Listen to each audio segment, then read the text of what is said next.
Many people today live in a state of unprecedented physical security, yet they report a deep sense of boredom, aimlessness, and inner emptiness. Psychiatrists identify this widespread condition as the existential vacuum. For decades, the dominant psychological models attempted to explain what drives us to fill that void. Sigmund Freud proposed the will to pleasure, suggesting that human behavior is motivated by the search for gratification and the avoidance of pain. Alfred Adler offered a different perspective, focusing on a will to power. He argued that we are driven by the need to overcome feelings of inferiority and assert control over our environment. Viktor Frankl was a young psychiatrist who began to suspect that neither pleasure nor power sat at the center of the human experience. He proposed a will to meaning as the primary driver of human life. Frankl's hypothesis suggested that if we lack a sense of purpose, no amount of comfort or status can cure that inner emptiness. But to prove that meaning was the true anchor of the mind, he would have to see what happens when everything else is stripped away. In 1942, that proof began in the worst possible conditions. Frankl and his family were deported to the Nazi concentration camp system, eventually arriving at the gates of Auschwitz. Frankl observed that prisoners underwent a predictable psychological progression. The first stage was an acute shock, often accompanied by delusions of reprieve, the desperate hope that they might be spared at the last possible second. Those illusions were methodically destroyed.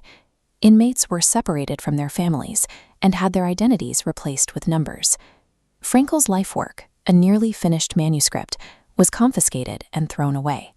With no hope and no identity, the thought of suicide became a common preoccupation.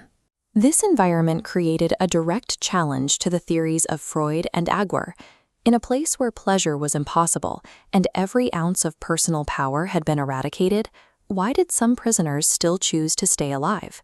Survival required a second psychological phase, apathy. This was a blunting of the emotions that acted as a cognitive shield, allowing prisoners to witness the daily horrors and deaths around them without being paralyzed by the constant shock. While working as a doctor in the camp, Frankl noticed something unexpected. The prisoners who were physically robust often succumbed to the camp's conditions faster than those of a slighter build who possessed a rich intellectual or spiritual life. These survivors were able to retreat from their physical misery into an inner world. They endured by holding imaginary conversations with loved ones or by visualizing the lectures they hoped to give about their experiences once they were free. To Frankl, this was evidence of what he called the last of the human freedoms. Even when every external liberty is taken, a person retains the absolute power to choose their own attitude toward their circumstances.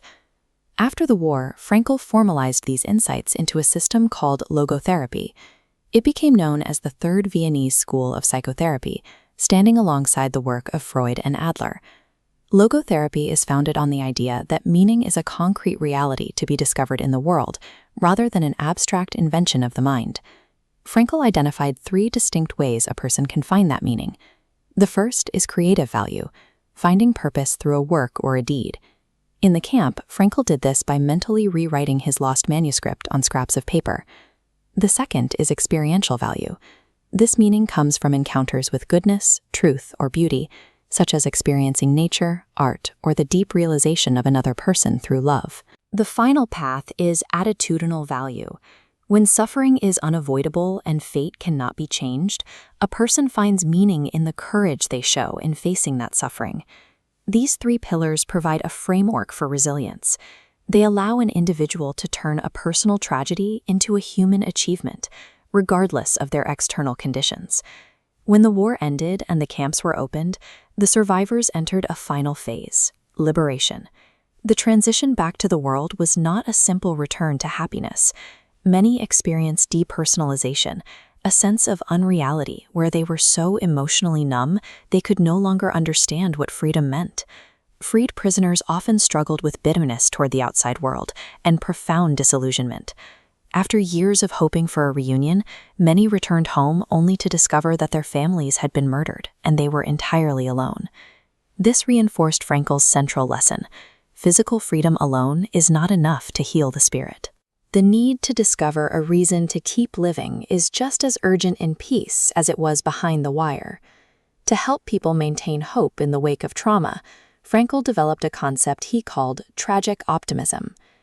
Tragic optimism works by extracting growth from the three unavoidable realities of human life: pain, guilt, and death. Pain is channeled into achievement. Guilt provides the opportunity for self-improvement, and the finiteness of death serves as an incentive to take responsible action. Frankl's work suggests that we should stop asking what we can expect from life.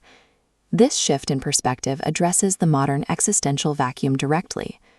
We find our ultimate meaning through the attitude and the actions we choose to answer life's challenges with. We are the ones being questioned by life, and our responsibility is to provide the answer.